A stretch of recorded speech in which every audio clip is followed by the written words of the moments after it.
Hello. Berhubung dengan anda Guru Markets. Kita mulakan dengan ringkasan maklumat tentang syarikat. Sedikit lagi kami akan mempertimbangkan setiap parameter dengan lebih terperinci. Jika anda berminat, anda boleh menjedanya. Kami menjemput anda untuk melihat dengan lebih dekat setiap penunjuk perbadanan berkenaan. Kita akan melihat petunjuk utama organisasi Summit Midstream Corp, ticker SMC. Semakan ini adalah berdasarkan data pada 31 Mac 2025. Mengikut klasifikasi Guru Markets, syarikat Summit Midstream Corporation tergolong dalam subkategori Ausos Energo. 64 syarikat mengambil bahagian dalam perbandingan. Ini sangat mewakili. Cari jadual pesanan menjelang akhir video ini. Keputusan keseluruhan bagi syarikat yang dikaji ialah tolak 6 daripada 10 mata. Skor purata bagi subkategori ialah 1.7 mata. Jika anda melihat secara meluas, dalam pasaran saham S secara agregat, kita boleh ambil perhatian bahawa skor purata untuk keseluruhan pasaran secara keseluruhan ialah 1.9 mata, berbanding markah tolak 6 mata untuk syarikat Summit Midstream Corp. Membandingkan pergerakan harga saham syarikat Summit Midstream Corp dan saham subkategori, kita akan melihat bahawa lebih 12 bulan saham syarikat Summit Midstream Corporation menunjukkan perubahan sebanyak 22.1%. Terhadap perubahan harga dalam subkategori tolak 1.6%. Ini pastinya tidak bermakna apa-apa, tetapi kita perlu mengingati fakta ini. Permodalan pasaran syarikat Summit Midstream Corp bernilai $0.67 bilion. Dengan permodalan pasaran subkategori sebanyak $230 bilion. Summit Midstream Corp mempunyai bahagian sebanyak 0.294% dan merupakan salah satu syarikat yang sangat kecil dalam subkategori. Permodalan kunci kira-kira syarikat dianggarkan sebanyak $0.36 bilion. Dengan permodalan subkategori $115 bilion. Summit Midstream Corporation menyumbang 0.31% bahagian. Setelah membuat perbandingan saham yang diduduki oleh pertukaran dan nilai buku, kita melihat perkara berikut. Bahagian yang diduduki Summit Midstream Corp dalam subkategori apabila menilai permodalan pasaran ialah 0.294%. Nilai buku ialah 0.31%. Iaitu 5% lebih daripada bahagian nilai pasaran. Penilaian bahagian syarikat dalam pasaran dan nilai buku subkategori, baik, satu mata.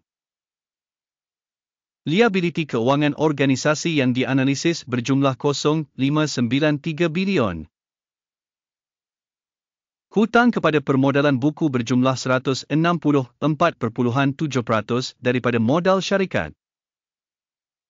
Skor berdasarkan tahap hutang syarikat, buruk, tolak satu mata.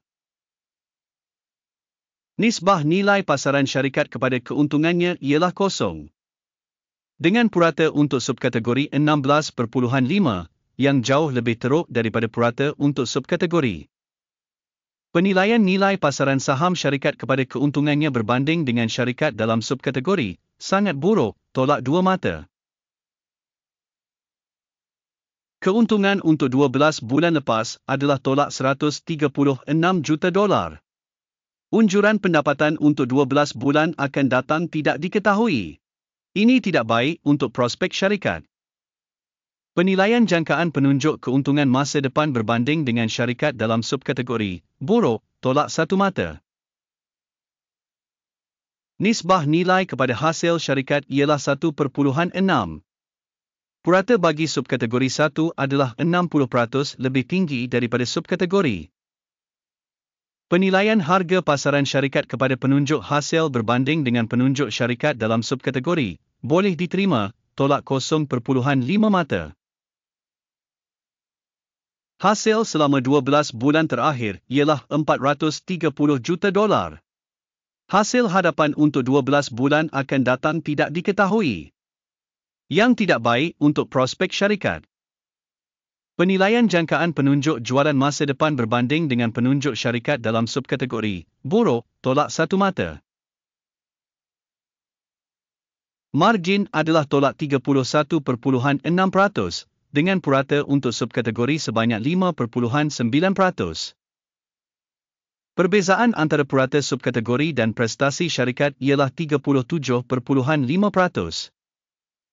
Penilaian margin jualan berbanding dengan penunjuk syarikat dalam subkategori boleh diterima, tolak 0.5 mata.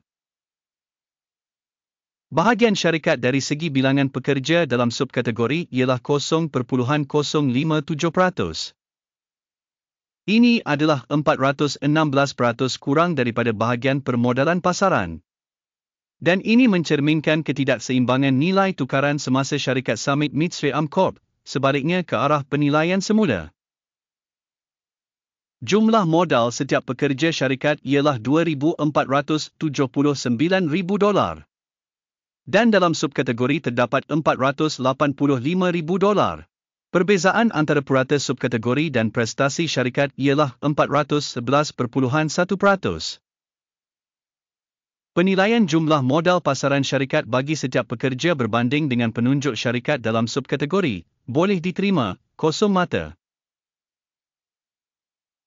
Jumlah keuntungan setiap pekerja tolak $498,200. Dengan purata untuk subkategori $29,300. Dan perbezaan antara purata subkategori dan prestasi syarikat ialah 1,601%. Penilaian keuntungan bagi setiap pekerja individu berbanding dengan penunjuk dalam subkategori boleh diterima, tolak 0.5 mata. Volum jualan syarikat bagi setiap pekerja ialah $1,579,000. Mengikut subkategori $493,000. Perbezaan antara purata subkategori dan prestasi syarikat ialah 220%. Anggaran jumlah hasil untuk setiap pekerja syarikat berbanding dengan penunjuk dalam subkategori boleh diterima, tolak 0.5 mata. Volum urus niaga pendek ialah 0.6%, dengan purata untuk subkategori sebanyak 4.9%. Ini adalah penunjuk picit pendek. Penunjuk RSI 14 menunjukkan tahap 29% bagi syarikat Summit Midstream Corporation. Dalam subkategori, tahap RC 14 ialah 49%. Berpotensi, sekuriti subkategori dinilai lebih tinggi daripada sekuriti Summit Midstream Corporation. Harga saham semasa syarikat adalah lebih kurang $34.20. Sasaran harga konsensus untuk saham syarikat adalah lebih kurang $21.99. Dinamik anggaran semasa dan ramalan konsensus adalah lebih kurang 36%.